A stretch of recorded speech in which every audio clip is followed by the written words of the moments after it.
দল এটা এৰি আহিব লগা হয় সেই এৰাজনে বুজি পাই কি ধৰণৰ মানে ফিলিংছটো আহে ৰাষ্ট্ৰীয় দলৰ পৰা আঞ্চলিক দলত যোগদান কৰা নেতা আপুনি খুব কম পাব মই যেহেতু নিৰ্বাচন খেলিছো এটা ৰাষ্ট্ৰীয় দলৰ পৰা কিন্তু আপুনি আঞ্চলিক দলৰ পৰা যিসকল মানে ৰাষ্ট্ৰীয় দলত যায় প্ৰায় আঞ্চলিক দলৰ পৰাই যাম এই কংগ্ৰেছতে মই যুদ্ধ কৰি কিনে থাকিলো হয় কাৰণ মোৰ সিটটো দেখিব বুলি সবে গম পাই আছিল যে দুলু এটা ডাঙৰ কথা দে পনদা সমগ্ৰ অসমে মোৰ কাম কাজ দেখিছে দেখি এটা কয় যে হাজুত দুলু আহমেদ জিকিব আচ্ছা 2016 চনত যেতিয়া মোক দলে প্ৰাৰ্থিত্ব দিলে তেতিয়া বিজেপিৰ ৱেব ফলাফলৰ পিছত আমি গম পালো বিজেপিৰ ৱেব আছে কিন্তু বিজেপিৰ ৱেবতো মই কিৰিদাতকৈ 20000 ভোট পাইছো বেছি পাইছো মানে প্ৰায় 27000 প্ৰায় 47000 ভোট পাইছো মানে 20000 বেছি পাইছো আচ্ছা গতিকে মোৰ এটা নিজা ব্যক্তিত্ব আছে হাজুত এটা প্ৰত্যেকটা পলিটিক্যাল পাৰ্টি এটা ডাম্পিং গ্ৰাউণ্ড হিচাপে ধৰে যে যাক এডজাস্ট কৰিব নোৱাৰে হাজুত দি দিয়ে আচ্ছা গতিকে সেইকাৰণে কি হৈ যায় লোকেল সেন্টিমেন্টটো নাথাকে কৈছে তুমি খেলাৰ লগে লগে বিজেপিৰ যিখিনি ভোট বিজেপি ভোটিং পাৰ্চেন্টেজটো কমিব এবাৰ এই কমা পাৰ্চেন্টেজটো কিন্তু আপোনাৰ কংগ্ৰেছত নাযায় এইটো আঞ্চলিক দলত আহিব আৰু হাজুত এটা আঞ্চলিকতাবাদী এটা শক্তিশালী স্থিতি এটা আছে আপোনাৰ মাই নিজৰ জৰিয়তে অসমৰ ৰাজ্যক এইকাৰণে মানে এটা আহ্বান জনাব খুজিছো যিজন লুৰিণজ্যোতি গগৈ ডাঙৰীয়াই নিজে নিজৰ কথা চিন্তা নকৰে তেখেত সাধাৰণ সম্পাদক হৈ থকা অৱস্থাতে তেখেতে ইচ্ছা কৰিলে সাংসদো হ'ব পাৰে ৰাজ্যসভাৰ সাংসদো হ'ব পাৰে বা বিধায়কৰ তেখেতৰ ৰাস্তা সবফালে খোলা আছিল যদি ইচ্ছা কৰে তেখেতে কিন্তু তেখেতে কৰা নাই তেখেতে গম পাইছে জাতি সংকটত জাতীয় সেন্টিমেন্ট আৰু হাজুত জাতীয় সেন্টিমেন্ট আছে বুলি মই অলপ আগে আপোনাক ক'লো নহলে নুৰুল হুছেইন তাৰপৰা তিনিবাৰ জিকিব নোৱাৰে এই সকলো একগোট হৈ অহাকালি এটা নামনি অসমত ভাল বাৰ্তা দিব আৰু নামনি অসমৰ ভাল বাৰ্তাটো সমন্বয়ৰ প্ৰতীক হাজু সমষ্টিৰ পৰা আৰম্ভণি হ'ব কংগ্ৰেছৰ প্ৰায় 70% ইতিমধ্যে মূল্যত আছে তাৰ উপৰি আপুনি চাব বিজেপিৰ ভোটিং পাৰ্চেন্টেজটো কমিব এবাৰ কালি এটা নামনি অসমৰ বাৰ্তা যাব আৰু এই বাৰ্তাই বৰক্ষেত্ৰী ছয়গাঁও বকো সৰুক্ষেত্ৰী চেঙা বাগবৰ বৰপেটা কমলপুৰ এই বাৰ্তা কালি যিটো বাৰ্তা যাব এই বাৰ্তাৰ জৰিয়তে অহা বিধানসভা নিৰ্বাচনত এইকেইটা সিট অসম জাতীয় পৰিষদৰ দলৰ যিয়ে প্ৰাৰ্থী নহওক কিয় জয়লাভ কৰাটো নিশ্চিত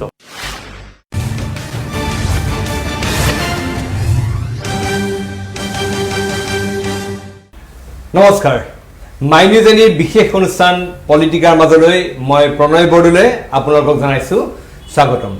আমাৰ এই বছৰৰ প্ৰথমটো পলিটিকা আৰু এই পলিটিকা আমি এই কাৰণে কৰিছো অহাকালিলৈ হাজু সমষ্টিত প্ৰাক্তন কংগ্ৰেছ নেতা দুলু আহমেদে এইবাৰ অসম জাতীয় পৰিষদত যোগদান কৰিব হাজুত ইতিমধ্যে হাজুত ইয়াৰ কাৰণে পূৰ্ণ প্ৰস্তুতি চলি আছে দুলু আহমেদে কংগ্ৰেছ ত্যাগ কৰি অসম জাতীয় পৰিষদলৈ কিয় গ'ল কি ৰাজনীতি কৰিব বিচাৰিছে কেনেকৈ তেওঁ আগবাঢ়িব চিন্তা কৰিছে এইবিলাক কথা পাতিম আমাৰ সৈতে আছে দুলু আহমেদ মই পুনৰবাৰ আপোনাক স্বাগতম জনাইছোঁ আমাৰ এই অনুষ্ঠানলৈ মই আপোনাক কাইলৈ আপুনি অসম জাতীয় পৰিষদত যোগদান কৰিব আপোনাৰ পৰা মই জানিব বিচাৰিছোঁ আপুনি কংগ্ৰেছ দল ত্যাগ কৰিলে আৰু এই মাজতে বহুত কথা আহিছিলে আপুনি অসম গণ পৰিষদত যাব কোনোবাই ক'লে অমুকৰ দলত যাব এই শেষত আপুনি থিৰাংক কৰিলে যে অসম জাতীয় পৰিষদে আপোনাৰ হ'ব শেষ আশ্ৰয় আপুনি কিহৰ কাৰণে অসম জাতীয় পৰিষদত যোগদান কৰিলে কি বিচাৰিছে কি কৰিব খুজিছে কি ক'ব ৰাইজক পনদা মই ৰাজনীতিৰ পৰা মানে কংগ্ৰেছ ৰাজনীতিৰ পৰা যোৱা 19 চনৰ 30 জুলাইত মই পদত্যাগ কৰিলোঁ এইটোতো আপোনালোকে 1930 জুলাইত তাৰ পিছৰ পৰা মই কোনো দলীয় কাম কাজত বা কোনো হেৰিত মই অংশগ্ৰহণ কৰা নাই কিন্তু মই যিবিলাক কাম কৰি আছোঁ এজ এ ছ'চিয়েল ৱৰ্কাৰ হিচাপে কৰি আছোঁ আৰু ছ'চিয়েল ৱৰ্কাৰ হিচাপে কৰিলে ধৰি লওক কিছুমানে কেতিয়াবা এনেকুৱা বুজি যায় যে কংগ্ৰেছতে আছে নেকি তেনেকুৱা ধৰণৰ এটা ভাৱ হয় কিন্তু অফিচিয়েলি মই কংগ্ৰেছত নাছিলোঁ এতিয়া কোনোবাই যদি কয় যে দুলু আহমেদৰ এখন সভাত কংগ্ৰেছী নেতা বুলি কয় তেতিয়া মই আৰু ক্লিয়াৰেঞ্চ দিব বিচৰা নাছিলোঁ যেতিয়া মই বাদ দিলোঁ তেতিয়া কিন্তু অসম জাতীয় পৰিষদ দলটো গঠন হোৱা নাছিলে 19 চনৰ জুলাই মাহটো গঠন হোৱা নাছিলে কিবা এটা ওলাই আছিলে কিন্তু অফিচিয়েলি গঠন হোৱা নাই মই যেতিয়া সম্পূৰ্ণভাৱে দলৰ পৰা আঁতৰি থাকিলোঁ এটা 25 বছৰ ৰাজনীতি কৰাৰ পিছত যেতিয়া আপুনি দল এটা এৰি আহিব লগা হয় সেই এৰাজনে বুজি পাই কি ধৰণৰ মানে ফিলিংছটো আহে তথাপি মই হতাশ হোৱা নাই মই ৰাজ্যৰ কাম আগতেও যেনেকৈ মই ৰাজনীতিত নাথাকিতো মই শিক্ষা জীৱনতো মই কৰি গৈছিলোঁ সামাজিক কাম হিচাপে সেই হিচাপে মই জড়িত হৈ গ'লোঁ হৈ যোৱাৰ পিছত তেতিয়াও বিভিন্ন আপুনি যিটো কথা ক'লে যে অগপত যাব বুলি ওলাইছে বা কংগ্ৰেছত বেক কৰিব তেনেধৰণৰ বিভিন্ন ধৰণৰ কথা ওলাইছিল যদি মই কিন্তু মোৰ কিন্তু অফিচিয়েল ষ্টেটমেণ্ট ক'তো নাই যে মই অমুক দলত যাম বুলি আপুনি চাব তাৰপিছত হঠাৎ কি হ'ল যোৱা এই বছৰৰ প্ৰথম ভাগতে দেখিলোঁ প্ৰায় 7-8 মাহ আগে যে অসম জাতীয় পৰিষদ এটা পলিটিকেল দল এটা গঠন হ'ব আছুৰ মানে সৌৰসত্তাৰ গঠন হ'ব বুলি মই শুনি অলপ ভালো লাগিছিল যে যিয়ে নহওক যে আছুৰ সৰুসুৰা এটা দল গঠন হ'লে যদি সুবিধা পাওঁ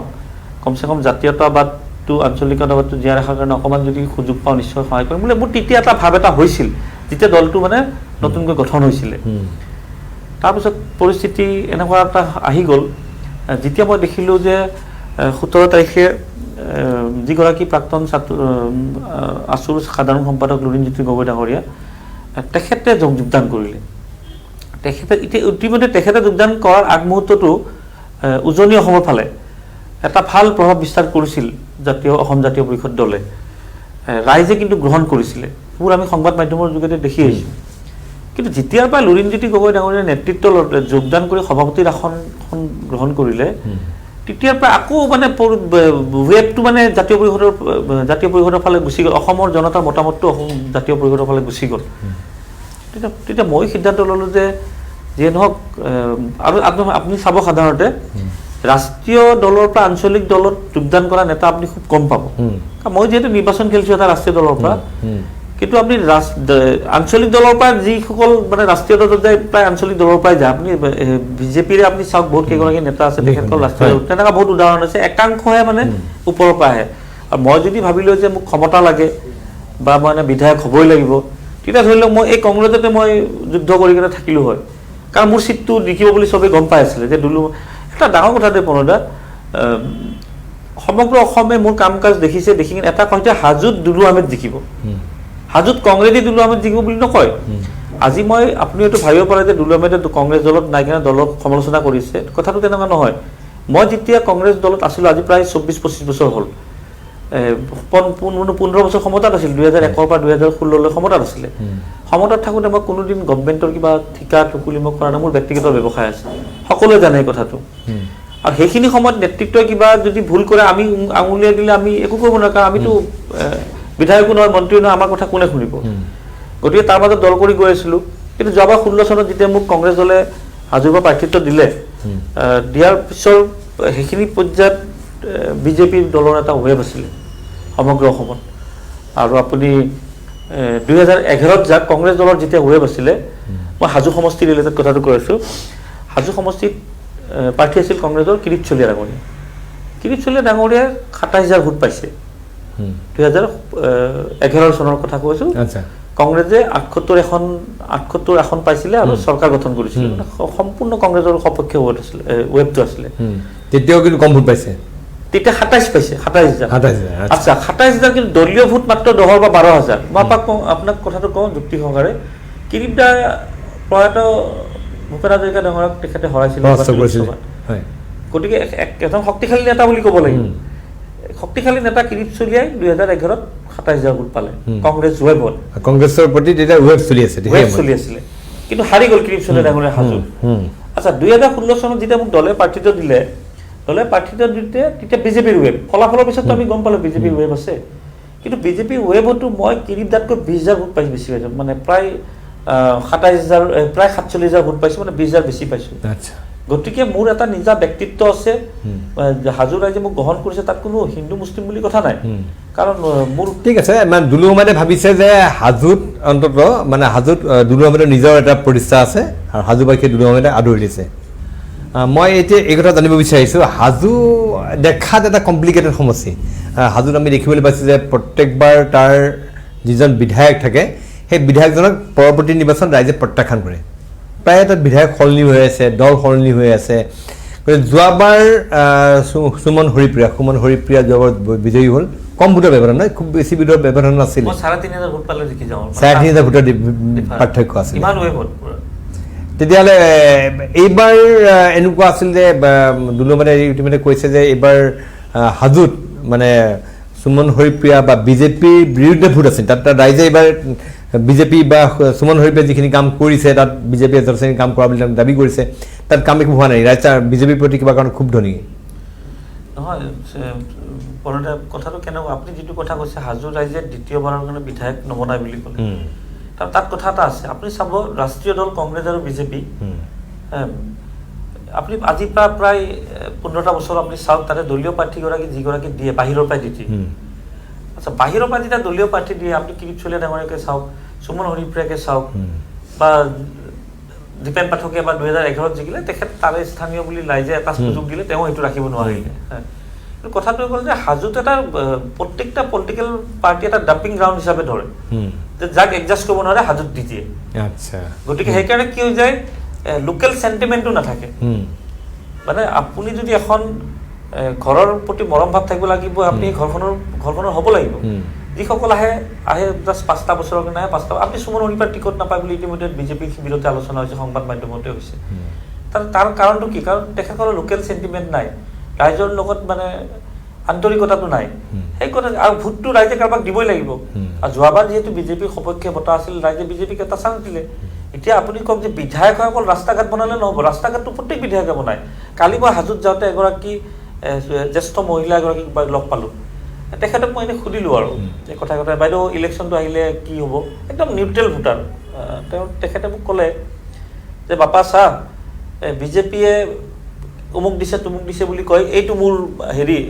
গ্ৰেণ্ড মাদাৰ হয় দেখাই দিছে আজিলৈ বোলে এই বৃদ্ধ পেঞ্চন আঁচনিটো নাপালে গতিকে আমি আৰু বিজেপিক ভোট নিদিওঁ এটা সুযোগ দিছিলোঁ গতিকে তোমাৰ কাম কাজ দেখি আছোঁ মানে মই একদম জেনুইন কথাটো কৈছোঁ তোমাৰ কাম কাজ দেখি আছোঁ গতিকে তুমি এবাৰ আমি তোমাক সহায় কৰিম হেৰি সংখ্যাগৰিষ্ঠ এৰিয়া আৰু সংখ্যাগৰিষ্ঠ লোক কৈছে তোমাৰ কাম কাজ ভাল পাইছোঁ তুমি বহুত কৰিছা আৰু তোমাৰ চব দেখি আছোঁ ৰাইজে তোমাক গ্ৰহণ কৰিছে কৈছে বাইদেউ আশীৰ্বাদ কৰিব মই জাষ্ট 10-15 মিনিটৰ কাৰণে পালোঁ আৰু এটা কথা আৰু এটা বুল্লুক বুলি অঞ্চল এটা আছে মই তাত গ'লোঁ কাৰণ সাধাৰণতে এটা মানে কংগ্ৰেছ দলে এটা মেছেজ দিব খোজে যে সংখ্যালঘু ভোট কংগ্ৰেছৰ সপক্ষে আছে বুলি কালি মই এটা যোৱাকালিৰে কথা গধূলি মই বুল্লুক অঞ্চলটোত গ'লোঁ তাতে যাই মই কথা পাতি এগৰাকী ব্যক্তিয়ে খুব ডাঙৰ কথা ক'লে মোক মই ক'লোঁ যে হেৰি এই দাদা মইতো মোৰ সিদ্ধান্তটো লৈছোঁ ইতিমধ্যে অহাকালি মই যোগদান কৰিম আনুষ্ঠানিকভাৱে সকলোৱে গম পায় সংবাদ মাধ্যমত যিহেতু আহিছে কথাটো মই ক'লোঁ মই যোগদান কৰিম কৈছে যে আপোনালোকে অকণমান মোক সহায় কৰিব কৈছে যে তুমি নকৰিলেও সহায় কৰিম মই কৈছোঁ অকণমান বুজাই কওক কৈছে যে প্ৰথম কথা হৈ গ'ল কংগ্ৰেছটো তুমি ধৰি ৰাখিছিলা ইয়াতে কংগ্ৰেছৰ কোনো বঁটা নাছিলে তুমি থকা কাৰণেহে কংগ্ৰেছে 47,000 ভোট যোৱাবাৰ পাইছিলে আৰু তুমি থকা কাৰণে লোকসভাত 71,000 ভোট পাইছিলা আৰু আমি তৃতীয় পজিশ্যনৰ দলক ভোট নিদিওঁ যোৱাবাৰ যিটো নিৰ্বাচন তাত মানে লোকসভা নিৰ্বাচনত 71,000 কংগ্ৰেছ পাইছে বিজেপি হাৰিছে 6,000 ভোটত বিজেপিত 6,000 ভোট কম পাইছে এতিয়া আপুনি প্ৰণেতা ক'ব নেকি 71,000 ভোট কংগ্ৰেছৰ হয় বুলি কংগ্ৰেছৰ ভোট 10ৰ পৰা 12,000 খুব বেছিতকৈ বেছি 15,000 বাকী ব্যক্তিগত বিশেষে ভোট কিন্তু নহ'লে দীপেন পাঠকৰ নিচিনা মানুহ কিন্তু নিজিকে কংগ্ৰেছৰ ৱেব থাকত আপুনি ভোটিং পেটাৰ্ণটো চাব তো সেই মানুহগৰাকী মোক ক'লে কৈছে যে আমি তৃতীয় পজিশ্যনত থকা দলক ভোট নিদিওঁ মই তৃতীয় পজিশ্যন মানে কৈছে যে তুমি যেতিয়া ইয়াতে জাতীয় পৰিষদ জইন কৰিলা তুমি যি ধৰণৰ কাম কাজ কৰা আৰম্ভ কৰিবা আমি দেখিছোঁ গতিকে তুমিতো নিৰ্বাচন খেলিবা এইটো ৰাইজৰ ধাৰণা মই খেলিম নেখেলিম মই কোৱা নাই তেখেতসকলে কৈ আছে কৈছে তুমি খেলাৰ লগে লগে বিজেপিৰ যিখিনি ভোট বিজেপিৰ ভোটিং পাৰ্চেণ্টেজটো কমিব এইবাৰ এই কমা পাৰ্চেণ্টেজটো কিন্তু আপোনাৰ কংগ্ৰেছত নাযায় এইটো আঞ্চলিক দলত আহিব আৰু হাজোত এটা আঞ্চলিকতাবাদী এটা শক্তিশালী স্থিতি এটা আছে তাতে নুৰুল হুছেইন ডাঙৰীয়া 3বাৰ কৰি জিকিছিলে এই আঞ্চলিক চেণ্টিমেণ্ট লৈ 2বাৰ মন্ত্ৰী হৈছিলে এবাৰ বিধায়ক হৈছিলে তেতিয়া মই সুধিলোঁ মানুহগৰাকীক যে তৃতীয় বুলি ক'লে কৈছে যে কংগ্ৰেছ ইয়াতে 10,000ৰ ভিতৰত থাকিব গতিকে কংগ্ৰেছে মুছলিম মানুহ আমাৰ লগত আছে বুলি কৈ সেইটো কামেৰে দেখাব পৰা নাই গতিকে আমি কংগ্ৰেছক ভোট নিদিওঁ ভোট তোমাকে দিম এইটো তেওঁৰ মন্তব্য তেতিয়া ক'লোঁ যে আপোনালোকে হেৰি কৰক জাতীয় পৰিষদত যোগদান কৰক মোক মোবাইলটো ওলাই কিনে এটা হেৰি দেখাই দিলে হোৱাটছআপ দেখাই দিলে তাতে দেখিলোঁ যে জাতীয় পৰিষদৰ মেম্বাৰশ্বিপ অলৰেডি মিছ কল দি কিন্তু তেখেতসকল লৈছে মই লাজ পালোঁ ময়ে লোৱা নাই এতিয়ালৈ মেম্বাৰশ্বিপ তেখেতসকল কিন্তু ইমান সজাগ কৈছে আমি ল'লোঁ এতিয়া আমি তোমাৰ সভাত খালি সভা চাব যাম আমি যোগদান কৰিব নালাগে তাত গতিকে এনেকুৱা একদম গাঁৱৰ ভিতৰত বুল্লুক বুলি ক'লে একদম ভিতৰুৱা অঞ্চল তাৰে মানুহৰ চিন্তাধাৰাটো এইটো কিন্তু দুলু আহমেদ অসম জাতীয় পৰিষদ এই যিটো আঞ্চলিক দল সদৌ অসম ছাত্ৰ সন্থা অসম জাতীয়তাবাদী যুৱ ছাত্ৰ পৰিষদৰ ঔৰসত যিটো দল জন্ম হ'ল দলটোৰ কাৰণে সময় একেবাৰে কম নিৰ্বাচন একেবাৰে সমাগত একেবাৰে শিশু ৰাজনীতিৰ ক্ষেত্ৰত গতিকে ইমান কম সময়ৰ ভিতৰত তাত সংগঠিত কৰি সংগঠন বনাই বা সংগঠন আজিকালি বনালে ব্লক লেভেলে বনাব লাগিব আজিকালিতো কেডাৰ বেছ পাৰ্টিবিলাক হৈছে ইমান কম সময়ৰ ভিতৰত বিজেপি কংগ্ৰেছ এইবিলাকৰ প্ৰত্যাহ্বান অসম জাতীয় পৰিষদে দিব পাৰিবনে ইমান কম সময়ৰ ভিতৰত মানে মই আপোনাক যোৱাকালি আৰু এটা কথা কৈছোঁ মই যেতিয়া হাজোত বহি আছিলোঁ যিসকল মানে ষ্টুডেণ্টসকলে সদায় আছুক সমৰ্থন কৰে আৰু এইটো আছুৰ ঔৰসত হোৱা বুলি আপুনি কৈ আছে দলটো এতিয়া সকলো ষ্টুডেণ্টৰ মাজত এটা হৈ গ'ল যে আমাৰ ছাত্ৰ সন্থাৰ মানে সমৰ্থনত দলটো হৈছে গতিকে কালি বহুত নতুন নতুন ছাত্ৰ মোৰ তাত ওলাই আহিছিলে কৈছে দাদা আপোনাক আমি কংগ্ৰেছত থাকোঁতে আপোনাৰ কাম কাজ চাই খুব ভাল পাইছিলোঁ গতিকে আপুনি কংগ্ৰেছত থাকে আমি অহা নাছিলোঁ এতিয়া আমিও নহয় আমাৰ পৰিয়ালসহ মানে এবাৰ আপোনাক সমৰ্থন কৰিব তাতে মোক যদি তেখেতসকলে 30% মাৰ্কছ দিছে কিন্তু জাতীয় পৰিষদক 70% দিছে একদম সঁচা কথা সেইটো কাৰণ তেখেতসকলে মোক কৈছে যে আপোনাৰ ভাল কামত আমি 30% সমৰ্থন দিছোঁ আৰু এইটো আমাৰ নিজৰ দল বুলি কৈছে আৰু আপুনি যিটো কৈছে কম সময় প্ৰণয় একদম কম সময় নহয় নেতৃত্ব যদি শক্তিশালী থাকে আৰু নেতৃত্বৰ যদি চিন্তাধাৰা ভাল থাকে নেতৃত্বৰ যদি মনোভাৱটো ভাল থাকে এমাহে যথেষ্ট বুলি কওঁ এদিনে যথেষ্ট বুলি কওঁ যেতিয়া মই দেখিলোঁ লুৰিণজ্যোতি গগৈ ডাঙৰীয়া সভাপতিৰ নেতৃত্ব ল'লে জাতীয় পৰিষদত অসমৰ আজি এটা কথা বুজি উঠিলে যেতিয়া লুৰিণজ্যোতি গগৈ ছাত্ৰ সন্থাৰ মজিয়াত সাধাৰণ সম্পাদক হৈ আছিলে সাধাৰণতে আপুনি চাব আজি মুখ্যমন্ত্ৰী সৰ্বানন্দ সোণোৱালে চাওক বা হিমন্ত বিশ্ব শৰ্মাই চাওক বা বিভিন্ন ধৰণৰ নেতা আছে চব ছাত্ৰ সন্থাৰ মজিয়াৰ পৰা যোৱা ৰাষ্ট্ৰীয় পৰ্যায়ৰ বা ৰাজ্যিক পৰ্যায়ৰ নেতা অসম সদৌ অসম ছাত্ৰ সন্থাৰ কেইবাজনো সভাপতি বৰ্তমান আছে অন্য বিষয়ববীয়াও আছে সভাপতি কেইবাজনো আছে মন্ত্ৰী MLA হৈ আছে এতিয়া কথাটো হ'ল যে লুৰিণজ্যোতি গগৈ ডাঙৰীয়াক মই আজি আপোনাৰ মাই নিজৰ জৰিয়তে অসমৰ ৰাইজক এইকাৰণে মানে এটা আহ্বান জনাব খুজিছোঁ যিজন লুৰিণজ্যোতি গগৈ ডাঙৰীয়াই নিজে নিজৰ কথা চিন্তা নকৰে তেখেত সাধাৰণ সম্পাদক হৈ থকা অৱস্থাতে তেখেতে ইচ্ছা কৰিলে সাংসদো হ'ব পাৰে ৰাজ্যসভাৰ সাংসদো হ'ব পাৰে বা বিধায়কৰ তেখেতৰ ৰাস্তা চবফালে খোলা আছিলে যদি ইচ্ছা কৰে তেখেতে কিন্তু তেখেতে কৰা নাই তেখেতে গম পাইছে জাতি সংকটত অসম সংকটত এই মুহূৰ্তত যদি এটা দলৰ নেতৃত্ব দিব পাৰোঁ চিন্তাধাৰাটোৰ কথা কৈছোঁ মই গতিকে তেওঁ সেই উদ্দেশ্যে দলৰ মজিয়ালৈ আহিল জাতীয় পৰিষদটো তেওঁ সভাপতি নহওঁতেই গঠন হৈছিলে অহাৰ পিছত ৱেবটো আহি গ'ল উজনি অসমত আপুনি চাব কংগ্ৰেছ তাত শূন্য হৈ যাব কাৰণ যিটো মানে পৰিস্থিতি কংগ্ৰেছৰতো লবি কেন্দ্ৰিকটো আছে মই আৰু কংগ্ৰেছৰ বেছি বিতৰ্কত নাযাওঁ তাতে উজনি অসমত যিকেইটা চিটত ফাইট হ'ব বিজেপি আৰু জাতীয় পৰিষদৰ প্ৰাৰ্থীৰ মাজত হ'ব আৰু অগপৰো স্থিতি একেবাৰে বেয়া শূন্য অগপৰো আসনটো আপুনি কেইদিনমানৰ পিছততো ফলাফল ঘোষণা হ'ব 2-3 মাহৰ পিছত গতিকে অগপৰো স্থিতি বেয়া এতিয়া আঞ্চলিক দল বুলি ক'লে অসমৰ ৰাইজে নেতৃত্ব লুৰিণজ্যোতি গগৈ লোৱাৰ পিছৰ পৰা আৰু মৰমটো বাঢ়িছে দলটোৰ প্ৰতি আৰু লুৰিণজ্যোতি গগৈ ডাঙৰীয়াই আৰু এটা আহ্বান দিছে তেখেতে সংবাদ মাধ্যমৰ জৰিয়তে যে ৰাইজৰ দলৰ মানে নেতা আমাৰ লগত আহক আমি মিলি কেনে ৰাষ্ট্ৰীয় শক্তিক উৎখাত কৰোঁ গতিকে ৰাইজৰ দলৰ ধৰি লওক যদি গঠন হৈছে দলটো তেখেতসকলৰ সভাপতি এতিয়ালৈ হোৱা নাই খুব সময় অধিৱেশন আছে তাতে হয়তো ঘোষণা হ'ব কিন্তু আঞ্চলিক দল বুলি ক'লে এই দুটা দল শক্তি যদি একলগ হয় মই ভাবোঁ এইটো মানে আহ্বান যিহেতু সভাপতিগৰাকী নিজে জনাইছে তাৰমানে কিবা এটা নিশ্চয় চিন্তাধাৰা কৰিছে নেতৃত্বত কাৰণ মই দলত যিহেতু যোৱা নাই মই আৰু দলৰ ভিতৰ চৰাত মই কি হৈছে মই ক'ব কোৱাটো উচিত নহ'ব মই ভাবোঁ যে এটা শক্তিশালী এইবাৰ এখন শক্তিশালী বিকল্প হ'ব চৰকাৰ এখন গঠন হ'ব আচ্ছা মোক এই কথা লাগে যে দুলু আহমেদৰ কথা যেতিয়া আহিছিলে দুলু আহমেদক এইবাৰ কংগ্ৰেছৰ টিকেট প্ৰত্যাশী আছিলে আৰু বহুতে কৈ আছিল যে দুলু আহমেদে এইবাৰো কংগ্ৰেছৰ টিকেট পাব কাৰণ যোৱাবাৰ তেওঁ খুব ভাল প্ৰদৰ্শন দিছিলে কংগ্ৰেছৰ প্ৰাৰ্থীৰূপে যোৱা নিৰ্বাচনত তেওঁ কংগ্ৰেছৰ প্ৰাৰ্থীৰ খুব ভাল প্ৰদৰ্শন দিছে অলপ ভোটৰ ব্যৱধানত তেওঁ পৰাভূত হৈছিলে এইবাৰ দুলু আহমেদক প্ৰায়সকলে ধৰি লৈছিল যে এইবাৰো কংগ্ৰেছ দলৰ প্ৰাৰ্থী হ'ব শেষত কি এনে পৰিস্থিতি হ'ল যাৰ কাৰণে দলটো এৰি থৈ আহিবলগীয়া হ'ল চাওক এইটো একেবাৰে নিশ্চিত দলৰ আপুনি প্ৰণয়দা আপুনি যিহেতু সংবাদ মাধ্যমৰ লগত জড়িত আছে আপুনি কংগ্ৰেছ দলৰ বিভিন্ন শীৰ্ষ নেতাৰ লগত কথা পাতিব কিন্তু কোনোবাই যদি মোক বেয়াও পাই আছে কিন্তু আপোনাক ক'ব যে দুলু আহমেদে হাজোত জিকিলে হয় এইবাৰ এইটো তেখেতসকলৰ সাধাৰণ কথা কিন্তু মোৰ কথাটো মোৰোতো এটা নিশ্চয়তা লাগিব যে মই মানে দলটোত থাকিলে মই দলীয় কাৰণ মই নিৰ্বাচন কেন্দ্ৰিক মই নিৰ্বাচন যোৱাবাৰ খেলিছোঁ তাৰপিছত ছাৰ্ভিচ দিছোঁ গতিকে দলে মোক প্ৰাৰ্থিত্ব দিব লাগিব কিন্তু কংগ্ৰেছ দলৰ মজিয়াৰ ভিতৰ চৰাত যিটো চলে একদম মানে মই ক'লোঁ কি ইয়াতে ৰবীন বৰদলৈতো প্ৰাক্তন মুখ্যমন্ত্ৰীৰ পুত্ৰ আছিলে 4বাৰকৈ কণ্টিনিউ বিধায়ক হৈ থকাৰ পিছত টিকটটো কাটি দিছে 2বাৰকৈ বিধায়ক হৈ থকাৰ পিছতে হেমন্ত তালুকদাৰৰ টিকেট কাটিছে 3বাৰকৈ বিধায়ক হৈ থকাৰ পিছতো শৰৎ শইকীয়াৰ টিকটটো কাটিছে দুলু আহমেদটো এনেকুৱা কোনো ডাঙৰ কোনো বিধায়কো নহয় কোনো মন্ত্ৰীও নাছিলে গতিকে মোৰ টিকটটোত মোৰ নিশ্চয়তাটো মই দেখা নাছিলোঁ কিয় দেখা নাছিলোঁ যে আমি দলীয় হাইকমাণ্ডগৰাকীক আমি যদি আল্লাহ ভগৱানক বিচাৰোঁ হয়তো আল্লাহ ভগৱানক পাই যাম কিন্তু ৰাহুল গান্ধী সোনিয়া গান্ধীক জীৱনত বিচাৰি নাপাওঁ না মেইলৰ এটা ৰিপ্লাই পাওঁ মোক যোৱা 18 মাহে যেতিয়া দলৰ পৰা ছাছপেণ্ড কৰিলে কিন্তু মোৰ পাৰ্টি অফিচ কংগ্ৰেছ দলৰ পাৰ্টি অফিচটো মোৰ মাটিত চলি আছিল মই ভাবিছিলোঁ যে কোনোবা দিন নেতৃত্বই বুজিব চিট অন্ততঃ মানে দুলু আহমেদৰ মাটিত ৰাজীৱ ভৱন চলি আছিল মই যেতিয়ালৈ মানে কংগ্ৰেছত আছিলে মইতো কংগ্ৰেছত নাই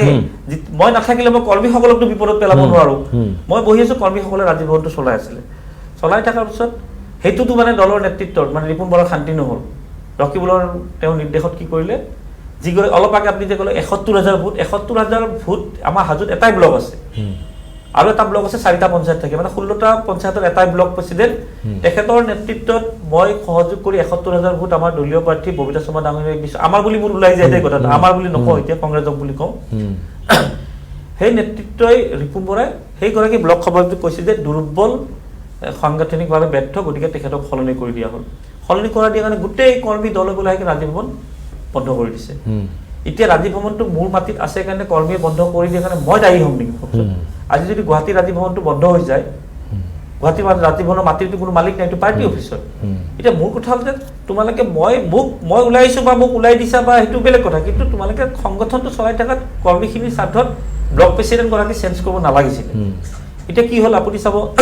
অহা ৰিজাল্টত যিটো পৰৱৰ্তী নিৰ্বাচনৰ ফলাফল যদি ৱেবত কংগ্ৰেছৰ ভোট 12,000 আছে এবাৰতো ৱেব কংগ্ৰেছৰ নাই 10ৰ ভিতৰত হাজো সমষ্টিত থাকিব আৰু যি অৰিয়াৰি হৈছে আপাৰ আছামত আপোনাৰ কংগ্ৰেছ দলৰ শূন্য হ'ব ফলাফল আৰু কংগ্ৰেছ দলটো 10ৰ সংখ্যাৰ ভিতৰত থাকিব এতিয়া হাজোত দুলু আহমেদৰ কাৰণে মূল মানে প্ৰতিদ্বন্দ্বী কোন হ'ব বিজেপি চাওক মূল প্ৰতিদ্বন্দ্বী বুলি কোৱাৰ লগে লগে আজি তাৰিখত মই দলৰ প্ৰাৰ্থী এতিয়ালৈ মই দলত যোগদান কৰাই নাই মই অহাকালি আনুষ্ঠানিকভাৱে যোগদান কৰিম আৰু নিজকে ভাগ্যৱান বুলি ভাবিম যে লুৰিণজ্যোতি গগৈৰ নিচিনা এজন খুব ভাল চিন্তাধাৰাৰ ব্যক্তিৰ লগত অসমৰ কথা চিন্তা কৰি আঞ্চলিকতাবাদ জীয়াই ৰখাৰ কাৰণে তেখেতে যি পদক্ষেপ লৈছে তেনেকুৱাগৰাকী ব্যক্তিৰ লগত যেতিয়া মই ৰাজনীতি কৰিম নিজকে মই ধন্য মানিম আৰু তেখেতে মোক পৰৱৰ্তী পৰ্যায়ত কি দায়িত্ব দিয়ে এতিয়ালৈ মই ক'ব নোৱাৰোঁ কিন্তু প্ৰাৰ্থীৰ পৰা এটা প্ৰতিশ্ৰুতি দিছে তেওঁলোকে দলে প্ৰতিশ্ৰুতি বুলি তেখেতসকলে মোৰ কাম কাজ দেখিছে তেখেতসকলে হয়তো নিশ্চয় মনত কিবা এটা ভাবিছে ভাবিলে হয়তো আপোনালোকে ধৰি লওক আজি নহ'লেও কালি পৰহিৰ ভিতৰত ধৰি লওক এটা সময়তো আপোনালোকে গম পাবই কিন্তু হাজো সমষ্টিত মই দেখিলোঁ এতিয়া মই জাতীয় পৰিষদত যিহেতু যোগদান কৰিলোঁ তাত মানে পাৰ্টি কেন্দ্ৰিক সংঘাত তাত নাই আৰু কাৰণ মই বিভিন্ন মানুহ লগ পাইছোঁতো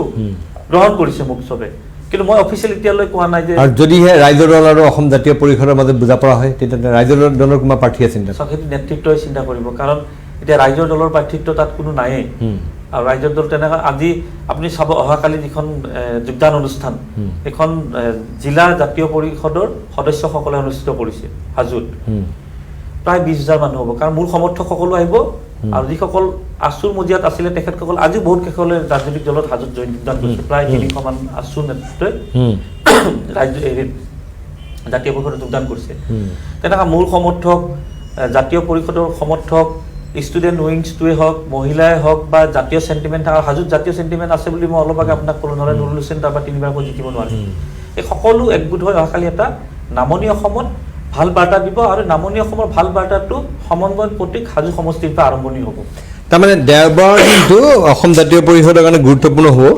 তাতে কাইলৈ বিশাল এখন জনসভা হ'ব তাত দুলু আহমেদে যোগদান কৰিব আৰু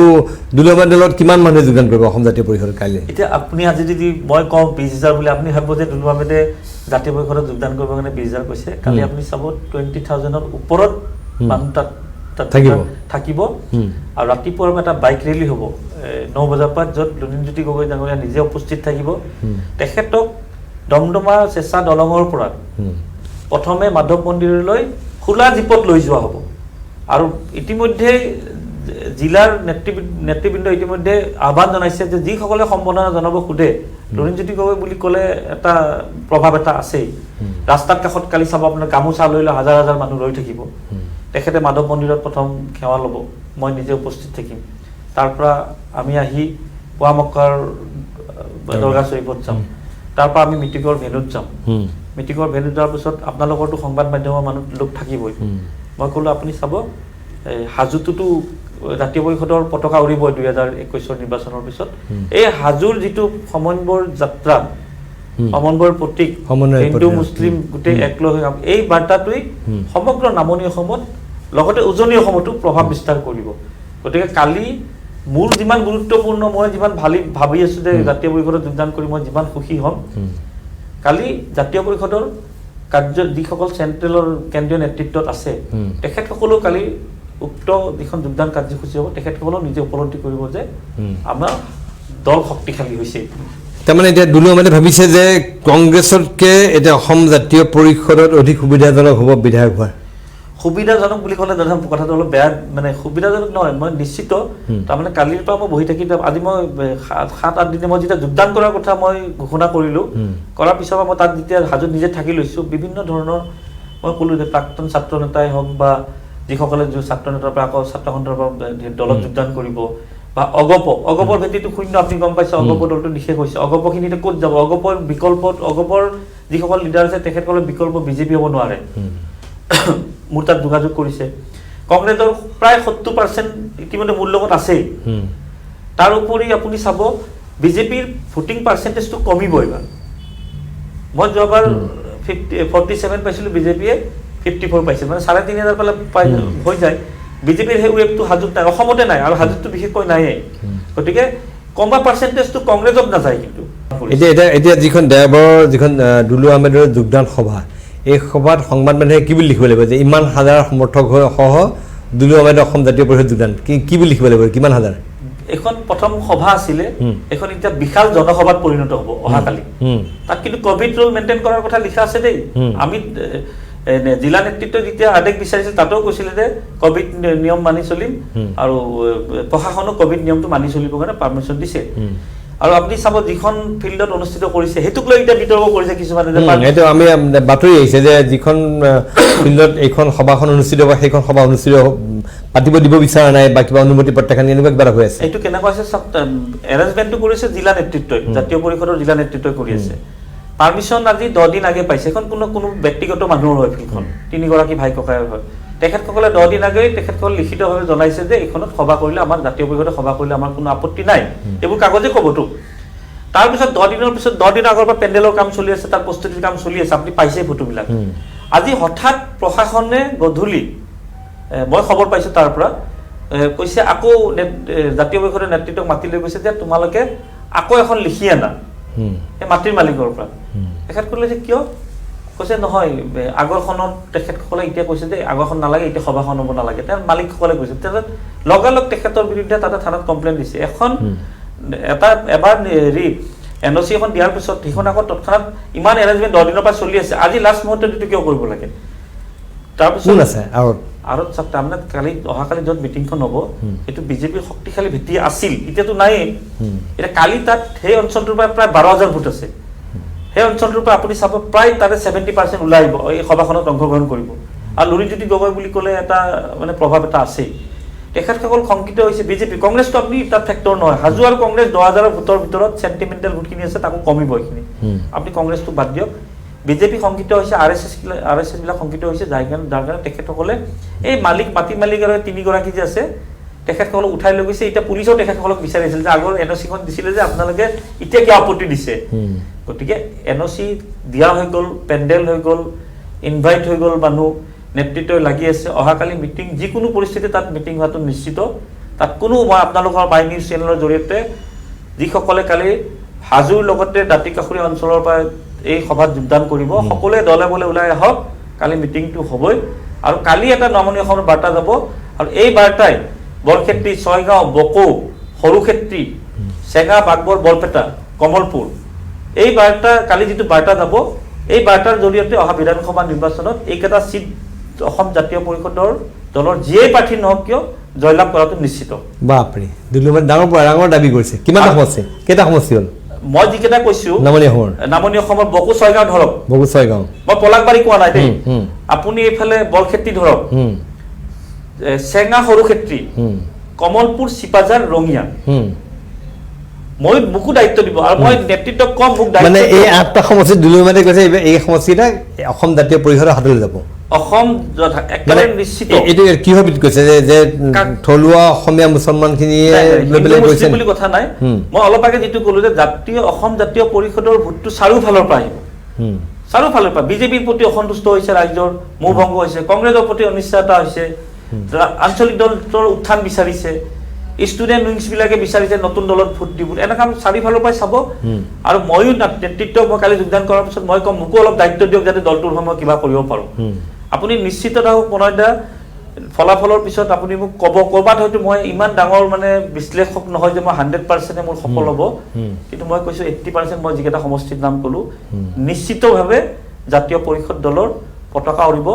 আৰু মই এইখিনিও ক'লোঁ লুৰিণজ্যোতি গগৈ ডাঙৰীয়াই 1 নম্বৰ পজিশ্যনত থাকিব আৰু দ্বিতীয় স্থানত কিন্তু আমাৰ হাজো সমষ্টিটো থাকিব প্ৰতিযোগিতা কিন্তু আৰম্ভ হৈ গৈছে ভোটৰ পাৰ্চেণ্টেজৰ ওপৰত ডিফাৰেঞ্চৰ পাৰ্চেণ্টেজৰ ওপৰত প্ৰতিযোগিতা কিন্তু আৰম্ভ হৈ গৈছে আৰু কালিৰ সভাখনে আপোনাক প্ৰমাণ কৰিব আপুনি তাৰ কাৰণে নিৰ্বাচনলৈ ৰখিব নালাগে আপুনি কালিৰ সভাখনলৈ ৰখক দুলু আহমেদে দাবী কৰিছে যে সেইবাৰ হাজো সমষ্টিৰ লগতে হাজোৰ ওচৰ পাজৰে থকা 8টা-9টামান সমষ্টি অসম জাতীয় পৰিষদৰ দখলত যাব সেয়া কি হয় সময় ক'ব বাৰু 8টা-9টা আকৌ মই জানাখিনি কৈছো আকৌ নেতৃত্বৰ যিখিনি আকৌ পৰিকল্পনা কৰিব সেইটো বেলেগ কথা সেইটো বেলেগ মই জানাখিনি য'ত মই সংগঠন মই দেখিছো য'ত ৰাইজৰ মই বুজ লৈছো কিন্তু দুলু আহমেদ এইটো নাভাবেনে যে এটা দল সেই দলটো ৰাইজৰ মাজত পৰিচিত হ'বলৈ সময় লাগে কংগ্ৰেছৰ যদি কথা কওঁ কংগ্ৰেছে কিমান পুৰণি দল 125 বছৰ পুৰণি আজি অৱস্থাটো কি যেনেকৈ নহওক দলটো এটা চৰকাৰ ইমান দিন কৰিলে মই কথা কৈছোঁ ৰাইজে কংগ্ৰেছ বুলি ক'লে চিনি পায় ঠিক সেইদৰে বিজেপিয়ে 2জন সাংসদৰ পৰা 1990 চনত 2জন সাংসদৰ পৰা আৰম্ভ কৰি আজি তেওঁলোকে চৰকাৰ গঠন কৰিলে যে চৰকাৰ গঠন সময় লাগে ইমান বছৰ তেওঁলোকৰ লৈ আজি চৰকাৰখন গঠন কৰিলে অসম জাতীয় পৰিষদ জন্ম হোৱা 4 মাহ মাত্ৰ হৈছে এই দলটোৱে ইমান কম সময়ৰ ভিতৰত ৰাইজৰ মাজত ইমান সহজে ইমান সোনকালে বিয়পি পৰিব পাৰিবনে যদিও আপুনি 4 মাহ বুলি কৈছে কিন্তু অনানুষ্ঠানিকভাৱে ইতিমধ্যে কা আন্দোলনৰ পিছতে এটা বুমবাবা চলিছিল অসমৰ ৰাইজে ইতিমধ্যে এটা আইডিয়া লৈ লৈছিলে যে এটা দল এটা গঠন হ'ব এইটো আপুনি ধৰি লওক আজি প্ৰায় 1.5 বছৰ আগে আৰু মই অলপ আগে কৈছোঁ যে ৰাজনীতিত উত্থানতো সময় নালাগে পতনতো সময় নালাগে আপুনি যিটো কথা কৈছে এই কংগ্ৰেছ দলতো আজিৰ তাৰিখত পতন কাৰণ অৱস্থাই নাই টিৱা ইলেকশ্যন হাৰিছে বিটিএডি ইলেকশ্যন হাৰিছে কোন মই দুলু আহমেদৰ সৈতে আৰু কোন কংগ্ৰেছ নেতা যোগ দিব কালিলৈ চাওক তেনে কালি অকল মোৰ যোগদান কাৰ্যসূচী আছে আৰু মোৰ সমৰ্থকসকলৰ আছে আৰু পৰৱৰ্তী পৰ্যায়ত ধৰি লওক আৰু ডাঙৰ কংগ্ৰেছ মই এইখিনি ক'লো কংগ্ৰেছৰ বিধায়কো যোগদান দিব বিজেপিৰ বিধায়কো যোগদান দিব এই দলত আপুনি এনেকুৱা এটা পৰিস্থিতি আহিছে আপুনি এতিয়া বৰ্তমান বিধায়ক মই কিছুমান কথা গম পাইছোঁ আজি মই নকওঁ কাৰণ যিহেতু মই দলৰ মজিয়াত নাই বিধায়ক আহিলে প্ৰবীণ ডেকা আহিছে প্ৰবীণ ডেকাটো এটা মই এক্সাম্পল দিছোঁ আৰু আহি আছে কাৰণ কংগ্ৰেছ আৰু বিজেপি দুইটা দলৰ বিধায়ক কাৰণ অগবৰ ভৱিষ্যত নেদেখা হৈছে আৰু কংগ্ৰেছৰ ভৱিষ্যত নেদেখা হৈছে কাৰণ এতিয়া মোৰ নিচিনা যদি দলীয় প্ৰাৰ্থীক যদি টিকটটো কাটাৰ হেঁতে পৰিকল্পনা কৰে আৰু বাকী যিবিলাক তলৰ পৰ্যায়ৰ যিবিলাক মানে টিকটৰ আশাত আছে ক'ত শংকিত হৈছে সকলো কাক প্ৰাৰ্থীটো দিব কি কথা কোনে দল চলাই আছে আজি আপুনি চাব দলটোৰ কোনো কণ্ট্ৰল নাই কালি ৰিপুণ বৰা ডাঙৰীয়াই যিটো ষ্টেটমেণ্ট দিছে এখন চৌকজ নাই এটা অসমৰ ৰাজ্যক এটা প্ৰতাৰণাৰ কৰা মেছেজ নহ'ল জানো এইটো যি প্ৰতিশ্ৰুতি আছে দি দিয়ে মাইক্ৰ' ফাইনেন্সৰ কথা কৈছে মাইক্ৰ' ফাইনেন্স তেওঁ কেনেকৈ মাফ কৰিব গতিকে তেনেকুৱা বিভিন্ন ধৰণৰ কথা আহিছে আৰু জিতেন্দ্ৰ সিং যিগৰাকী তত্ত্বাৱধায়ক দিলে আৰু এটা ইণ্টাৰেষ্টিং কথা প্ৰণয় মাজতে মই কৈছোঁ এই দলটোৰ চাব কোনে কেনেকৈ পৰিচালনা কৰিছে মই এটা উদাহৰণ দিওঁ আপোনাক নামটো নকওঁ মই পৰহি গধূলি ৰাতি মোৰ তাত এটা প্ৰাক্তন মন্ত্ৰী বৰাকৰ মই নামটো কোৱা উচিত নহয় মোৰ তাত ফোন আহিব পাৰিব তেওঁ ফোনটো অন্য মোবাইল দি কৰিছে দেই মোৰ নামটো ছেভ আছে অন্য মোবাইল দি কৰিছে তেওঁৰ লগত থকা ল'ৰা এটা মোক কৈছে পৰহিৰ কথা দেই কৈছিলোঁ তোমাৰ কাৰণে এটা ভাল খবৰ মই ক'লোঁ কি কৈছে মই জিতেন্দ্ৰ সিঙৰ লগত কথা পাতিলোঁ তোমাৰ এইটো কামটো উইথড্ৰ কৰি দিব আৰু তোমাৰ এইটো খুব সোনকালে হ'ব তুমি এবাৰ ছাৰক ফোন কৰিবা মই হাঁহিলোঁ মই নামটো ওলাই গৈছে মই অকণমান ৰখালোঁ মই ক'লোঁ দাদা হেৰি এই আপুনি নাজানে নেকি মই পৰহি যোগদান কৰিম বুলি মই 27 তাৰিখে আনুষ্ঠানিকভাৱে ঘোষণা কৰিলোঁ কিন্তু মই গম পোৱা নাই মই এই এনেকাই দল চলি আছে প্ৰাক্তন মন্ত্ৰী এগৰাকী গম নাপায় দিল্লীয়ে গম নাপায় মই আজিৰ প্ৰায় 1.5 বছৰ আগেই পাৰ্টীৰ পৰা ৰেজিগনেশ্যন দিছোঁ এতিয়া আকৌ মোক উইথড্ৰ কৰাৰ কথা আহিছে গৰম চুপ পায় মনতা মানে নেদেখা পাওঁ যদি কিন্তু হাজো সমষ্টিত আমি দেখিবলৈ পোৱা মানে বিজেপিও যথেষ্ট উন্নয়নমূলক কাম কাজ কৰিছে ৰাস্তা ঘাট বনাইছে দেখাত কিছুমান কাম কৰিছে সেইটোৰ কোনো এটা তেওঁলোকে সুফল নাপাব নেকি বিজেপি আৰু প্লাছ এইবাৰ বিজেপিয়ে যথেষ্ট বেনিফিচিয়াৰী বহুত সৃষ্টি কৰিছে বহুত বেনিফিচিয়াৰী হৈছে বিজেপিৰ কাৰ্যকলাপ সেইটোৰ সুফল কিয় নাপায় প্ৰণয় ৰাস্তা ঘাট কৰাটোৱে বিধায়কৰ মানে সফলতা নুবুজায়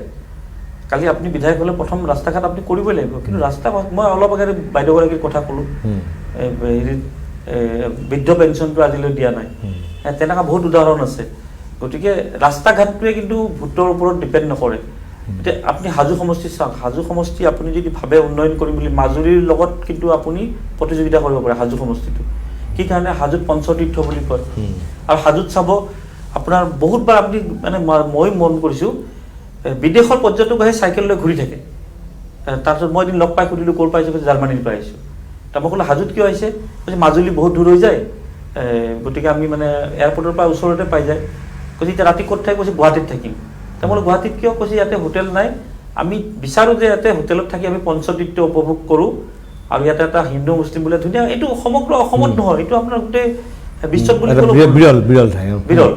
তাত মণিক উৎসৱ কওক, মণিক উৎসৱত আমাৰ যিগৰাকী মাধৱ মন্দিৰৰ পূজাৰী আৰু যিগৰাকী পোৱামক্কাৰ পীৰ আছে, একেলগে যায় তেখেতসকলে পোৱামক্কাৰ পৰা যাত্ৰা আৰম্ভ কৰি মাধৱ মন্দিৰলৈ যায়। গতিকে এইবিলাক এটা হিন্দু মুছলিমৰ এটা সমন্বয়ৰ এটা যাত্ৰা আছেই। গতিকে তাৰপিছত তাত হোটেল এখন নাই। আপুনি টুৰিজিমৰ ক্ষেত্ৰত চাওক, তাতে ধৰি লওক ইমান গছ গছনি পাহাৰেৰে ভৰি পৰিছে, তাত বিভিন্ন আপুনি গছ তুলাৰ গছবিলাক যে কদমৰ গছবিলাক বহুত ভৰি আছে, এইবিলাকৰ পৰিকল্পনা কৰিলে টুৰিষ্টৰ কাৰণে এটা ভাল প্লেচ হ'ব বুলি ভাবোঁ। কিন্তু চিন্তাধাৰাবিলাক কোনো কিয় নকৰে, আৰু চিন্তাধাৰা কৰিবৰ কাৰণে কি 5টা বছৰ যথেষ্টও নহয় অৱশ্যে। নাই, মই এইটোৱে সুধিব খুজিছোঁ যে এতিয়া যদি হাজোৰ সমষ্টিৰ কাৰণে অসম জাতীয় পৰিষদে দুলু আহমেদক প্ৰাৰ্থীৰ বাবে মনোনীত কৰে, দুলু আহমেদে হাজো সমষ্টি কি সমস্যাক গুৰুত্ব দিব, আৰু হাজোখনক লৈ দুলু আহমেদে কি পৰিকল্পনা আছে মোক শেষত? যদি মোক দলীয় প্ৰাৰ্থিত্ব দিলে প্ৰথম কথা যে দলৰ এখন মেনিফেষ্টো থাকিব, সেইখিনিতো হ'বই। মই এখন ব্যক্তিগতভাৱে মই মানে মেনিফেষ্টো বুলি নকওঁ, মই কিছুমান প্ৰতিশ্ৰুতি দিম, কাৰণ মই তাৰে স্থানীয় হয়, মোৰ প্ৰতিশ্ৰুতি ৰাইজে বিশ্বাস কৰে। এতিয়া মই চাব উন্নয়নমূলক কাম কি কৰিছোঁ, মোৰ তালিকাখন দীঘলীয়া। মই এটা শ্বপিং কমপ্লেক্স তাত খুলিছোঁ, মই তাত ব্যৱসায় কৰিব খোলা নাই। মই ইতিমধ্যে শ্বপিং কমপ্লেক্সৰ গ্ৰাউণ্ড ফ্ল'ৰৰ কামৰ সামৰণি পৰিছে, আৰু সেই শ্বপিং কমপ্লেক্সটোত 7 মহলা 7 মহলাত ভূপেন হাজৰিকাৰ নামত প্ৰেক্ষাগৃহৰ, জুবিন গাৰ্গৰ নামত চলচ্চিত্ৰ গৃহ ইতিমধ্যে এনাউন্স হৈছে, কামো চলি আছে। তাতে যিসকলে চাকৰি পাব চব স্থানীয় যুৱক যুৱতী হ'ব। এইবিলাক মই কথাৰে কৈ থকা নাই, কামেৰে মানুহ দেখি আছে তাত। গতিকে স্থানীয় যুৱক যুৱতী কমে 1000 তাত চাকৰি সংস্থাপন পাব, বাহিৰা কোম্পানী আহিব। হাজোৰ মানুহে দিনটো আহি কিনে গুৱাহাটীত কষ্ট কৰি কিনে আপোনাৰ বজাৰ কৰিব, আহোঁতে 1 ঘণ্টা, যাওঁতে 1 ঘণ্টা, ট্ৰেফিকত 1 ঘণ্টা, মানুহ হাৰাশাস্তি হয়। মানুহ চবেই বিচাৰে আমি এখন মলত যাই চিনেমা চাওঁ, তাত চাব পাৰিব। কণ শিশু বিচাৰে আমি এখন চশমা পিন্ধি এখন 7D মুভি চাওঁ, চব তাত চাব বিচাৰিব। গতিকে মই উন্নয়নমূলক কাম কৰিছোঁ, ৰাইজে দেখি আছে, যেখানে তাতে হিন্দু মুছলিম বুলি কথা নাই, সকলো হিন্দু মুছলিম লোকে মোক গ্ৰহণ কৰিছে। মই সেইটো বুজিলোঁ যে হাজোত দুলু আহমেদে উন্নয়নমূলক কাম কৰিছে, কিন্তু মানে কোনকেইটা সমস্যাক, হাজোৰ কোনকেইটা সমস্যাক দুলু আহমেদে অগ্ৰাধিকাৰ দিব? মানে প্ৰথম কথা হৈ গ'ল, এটা এইটো পৰ্যটকৰ স্থল কৰিব, পৰ্যটনস্থলী আপুনি কৰিব পাৰে, কাৰণ সেইটো বহুত স্কোপ আছে। প্ৰথম কাম হ'ব, মই পৰ্যটকৰ ক্ষেত্ৰত মই গুৰুত্ব দিম। যদি হাজো ৰাইজে মোক আশীৰ্বাদ দিয়ে আৰু দলে যদি মোক পৰ্যটন আহিলে হাজো ৰাইজৰ উন্নয়ন হ'ব। আৰু ছেকেণ্ড কথা, তাত কি হৈছে, উন্নয়ন হ'লে নিবনুৱা সংস্থাপন কিছু পৰিমাণে হ'লেও আৰম্ভণি হ'ব। তাৰোপৰি তাতে চাব আপোনাৰ ফুলৰ বেপাৰী আছে বহুত। আপুনি এই যে শুক্লেশ্বৰত ফুলবোৰ আহে চব হাজো অঞ্চলৰ পায়, হয়। গতিকে এনেকুৱা এটা পৰিৱেশ কিয় নাহে, মানুহখিনি তাত ফুল আনিব যাওক, মাছটো আনিব যায় তাত। মাছৰ ক্ষেত্ৰতো হাজো বিলৰ পৰা মাছ আহে, গোটেই গুৱাহাটীত ডিষ্ট্ৰিবিউট কৰে। মাছমৰীয়া ক্ষেত্ৰত আপুনি স্কিম ল'ব পাৰে, ফুলৰ ক্ষেত্ৰত ল'ব পাৰে, শাক পাচলিৰ ক্ষেত্ৰত বৃহৎ স্কিম ল'ব পাৰে তাতে। এই অন্য ৰাস্তা ঘাট বা অন্য কিবা উন্নয়নমূলক সমস্যা হাজোবাসী, বানপানীটো প্ৰতি বছৰে সমস্যা থাকে, কিন্তু তাতে খালি যিবোৰ বিধায়ক হৈছে, মন্ত্ৰী হৈছে, খালি প্ৰতিশ্ৰুতি দিয়ে, তাৰপিছত 5 বছৰৰ পিছত তেখেতসকলক সমালোচনাৰ সন্মুখীন হয়। গতিকে কৰিব নোৱাৰা কামটো ক'ব নালাগে। আৰু মোৰ বিশ্বাস, যদি ৰাইজে মোক আশীৰ্বাদ দিয়ে, মই কৰিব পৰাখিনিয়ে ক'ম, আৰু মই যদি কৰিব নোৱাৰাখিনি কওঁ, কিমান দিন লুকাই থাকিম। আৰু আজিকালি ৰাইজ সজাগ হৈছে, আৰু একেবাৰে মই কৈছোঁ যে দলীয় নেতৃত্বই যদি মোক সুযোগটো দিয়ে বা নিদিয়ে বেলেগ কথা, কিন্তু জাতীয় পৰিষদৰ পতাকা হাজো সমষ্টি 2021 উৰাটো নিশ্চিত। এইটো আজি আপুনি অফিচিয়েল নোট কৰি থৈ দিয়ক। আৰু হাজোবাসীক কিবা আহ্বান শেষত? হাজোবাসীক এটাই আহ্বান জনাইছোঁ, অসমৰ ৰাইজৰ প্ৰতি লুৰিণজ্যোতি গগৈ ডাঙৰীয়াই অসম জাতীয় পৰিষদৰ নেতৃত্ব লৈ তেখেতে যি ধৰণে জঁপিয়াই পৰিছে, নিজৰ চিন্তা নকৰি, নিজৰ স্বাৰ্থৰ কথা চিন্তা নকৰি, তেখেতক আপোনালোকে অকল হাজো বুলি নহয়, সমগ্ৰ অসমে সমৰ্থন কৰক, যাতে অহা 2021 চনত এখন অসমত আঞ্চলিকতাবাদৰ সুস্থিৰ চৰকাৰ গঢ়ি তোলে আৰু অসমৰ ৰাইজৰ। ঠিক আছে, সেয়া আছিল দুলু আহমেদ। এইবাৰ হাজো সমষ্টিত তেওঁ অহাকাইলৈ অসম জাতীয় পৰিষদত, অহাকাইলৈ মানে দেওবাৰে তেওঁ অসম জাতীয় পৰিষদত যোগদান কৰিব, আৰু তেওঁ অসম জাতীয় পৰিষদৰ প্ৰাৰ্থীৰ পৰা হাজো সমষ্টিত প্ৰতিদ্বন্দ্বিতা কৰিব বিচাৰিছে। যিখিনি হাজোক লৈ তেওঁ সপোন দেখিছে, সপোনলৈ বাস্তৱায়িত হওক, এই কামনা কৰিলোঁ। পুনৰবাৰ শুভেচ্ছা জ্ঞাপন কৰিছোঁ যে এখন নতুন এটা দলত নতুন ৰাজনৈতিক যাত্ৰা আৰম্ভ হ'ব, তাৰ কাৰণে শুভেচ্ছা জ্ঞাপন কৰি আমাৰ বিশেষ অনুষ্ঠান